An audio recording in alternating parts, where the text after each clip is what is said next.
I hope you'll vote yes on question 83. Oh, you voted.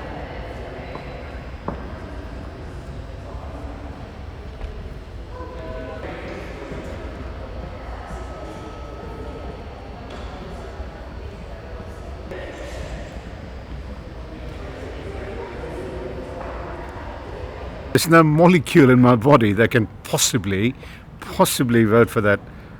I mean, I can list out a string of invectives and, things about him, but it's just unfit. Character matters. The only thing that matters is character. At the end of the day, that makes countries, that shapes countries. And I vote for character every single time.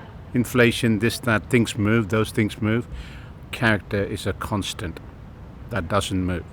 I vote for character, so there's only one person with good character in this race, and that's Kamala Harris. So why are you bright and early this morning to vote? It's really important for my girls to be able to see that, it's important to participate in the democratic process, and that includes getting informed about the issues and then taking the time to actually show up and do your civic duty. It was really tricky because early voting is so easy, and we wanted to make sure that they could come and see what the process looks like in real life and not just feel like it's going into the mailbox and disappearing forever. Right, and are you willing to say who you voted for and why? You want to say who we voted for? Kamala Harris. Did you? Why did you and Mum go for her, do you think? Because she is a good president. She'll make a good president, will she, yeah? She's worked really hard being a vice president. All right. And There's good old like, Joe. And Yeah. she's really good at being a vice president. Mm-hmm. And I feel like she would be a good president if she's a great vice president.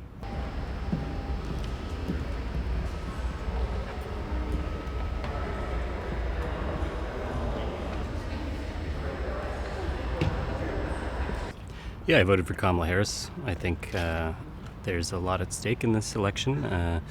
Everything from abortion rights to the future of the economy. I think the campaign has made clear that Kamala Harris has a plan to bring down costs and deliver for ordinary people.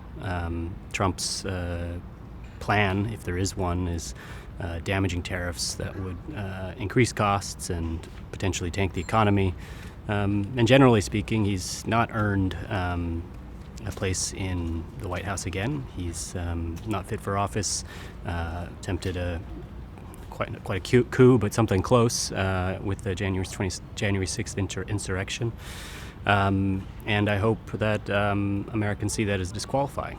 But beyond that, Kamala Harris is a great candidate, clearly a good person who has good ideas for the country and will attempt to restore some of the rights that were revoked during the Trump administration, and ultimately, give the country something to be proud of instead of embarrassed by. I voted for Harris and Walz, and I believe that they are the better candidates. They're about taking care of the people. They're thoughtful. They care about the economy. They care about things that matter to me, their philosophy, their values. And so actually it was a really easy vote to cast. And what about for you? She said it all. I also voted for Harris and Walz. I've been doing a lot of work with Democratic politics, and it has been wonderful to see Kamala just come alive and really learn to speak to the audience, to a big live audience. And she's always had that competency, and it's been great to see her really put it to work and show us what she's got. So I'm excited to see her as a president. It's all correct. If it is, stylus or newspaper.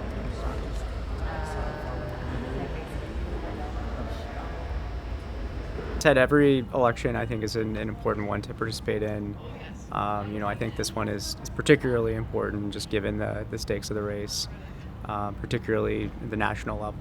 But, What are the stakes what's at stake for you in terms of the issues that you... Continuing to live in a liberal democracy. No.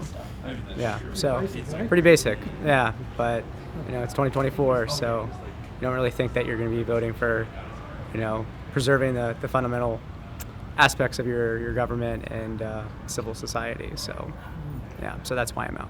Great.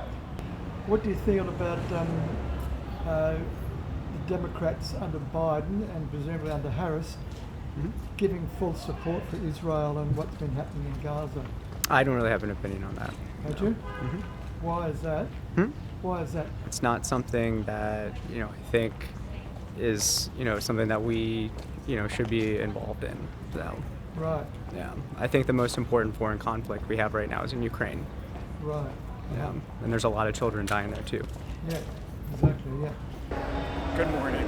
How are you doing? Good, how are you doing? Good. And you want to vote by paper today? Yes. Thank you. And then once you're done, there are the black machines on the other side of the gym. That's where you'll drop. Great. Thank you so much. All right. Yeah. What's something else that she did that was good? Well, she's trying to stop grocery gouging. Grocery price gouging? Yeah, that's true. Oh, yeah. Gee, you're pretty well informed, good young American citizens, both of you, eh? Yeah? You must have pretty good, interesting family discussions around a meal table at night time and yeah? Well, it's important to vote for somebody not just because they're a woman or because they're South Asian, but because they have good ideas and good solutions to problems that plague everybody.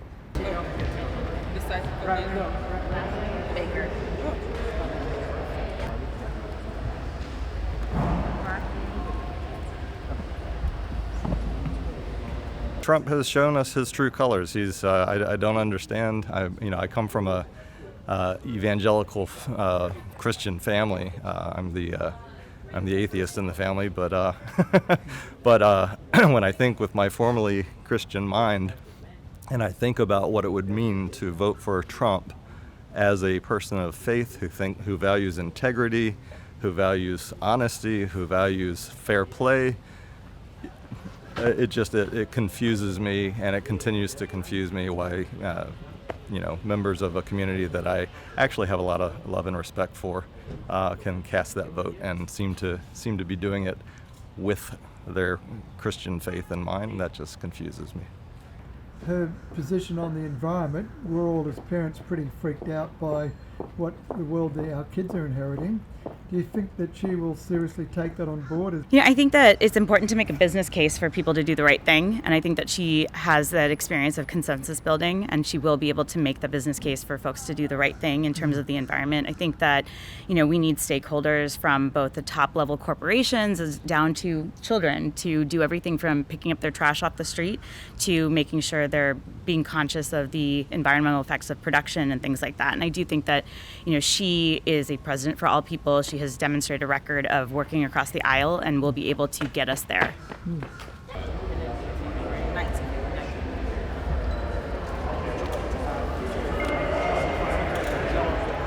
So many Americans, millions of them, have supported and gone for Trump. What does he represent for them?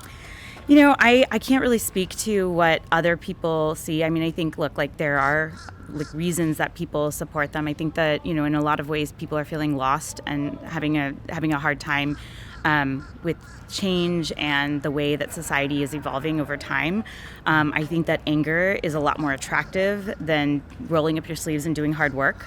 I think taking the time to become informed and fact check yourself and your own views is also time consuming and difficult. And I think that when somebody can make an emotional appeal to your frustration and I always kind of think back to the scene in Beauty and the Beast with the pitchforks.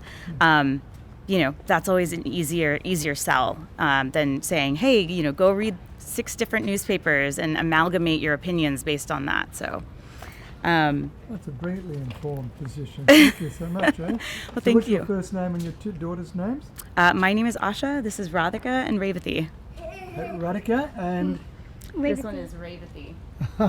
the extra tricky one, eh?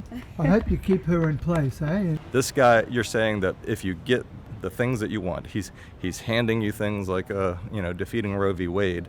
He's buying your vote with that. But if you think for 1 minute that he is not going to cast you aside in the same way that he did with Pence, the minute that he doesn't need you, the minute that he has what he wants, money, power, how do you not see that? How do you blind? Blind. Why do you think people are sucked into that, and particularly women. Because Yeah, it's very disheartening that other women actually could support Trump. And I think it's because I think people, when they feel hopeless or they are convinced that the world is so horrible, and here's this man, Trump, that is the protector and going to come in and save them. And I'm thinking to myself, we don't need to be saved. I can take care of myself. I don't need someone telling me what to do with my body. I don't need someone telling me that I need protected. I don't need someone in control of my life. And that is all that Trump is interested, like Bill said, in power, control. It's all a very unhealthy ego. And it's upsetting to meet other women who support Trump. And honestly, it's baffling to me. why do you think so many millions of Americans are fooled by Trump? That's one for mass psychoanalysis at some point. I think there's a sense of disillusionment, there's a sense of a past that is not going to come back. There's a sense of the country having changed and a longing for something that resembled their fathers and grandfathers' years, etc. But that's a futile hope. That is not something you can cling on to. Of course, they're fooled by it. They are drowning in that thing. They drink that. I mean, right-wing media just constantly infest them with garbage, and they just seem to accept it. And on the side, the right-wing media is just good economics for them. They just get a supplicant audience that'll buy this thing in spades. And at the end of the day, it's a money-making thing for them, and damn the country, right? And that is the thing. I don't know when they will wake up. Obama said in 2012 that the fever will break. Well, in 12 years after that, the fever has not broken at all. If anything, it's raging at the minute. If Trump wins by some miracle, let's say he wins, then, well, the actors, Putin and Xi Jinping don't have permanency in this universe. They'll die at some point. So what happens then? So they have to cash in on their candidate right now. So Taiwan is open season. You go, Ukraine is probably going to be a lost cause if Trump wins. So, and then you go Europe, warily looking at this whole thing with already, Orban and like people like him, salivating over the prospect of, Europe consolidating over a different kind of alliance. And Netanyahu will, just run amok. So, yes, if he hasn't already. So, it's going to be extraordinarily. And then, if such events unfold, and the shock and pain come home to Americans, that is the reckoning where they will go collectively. What have we done? I hope it doesn't come to that. I hope we can disentangle ourselves much more calmly and through the ballot box today. This may be the chance. This may be the only one. It is extremely, extremely risky. I'm worried, but cautiously optimistic. How about that? Great. What's your first name?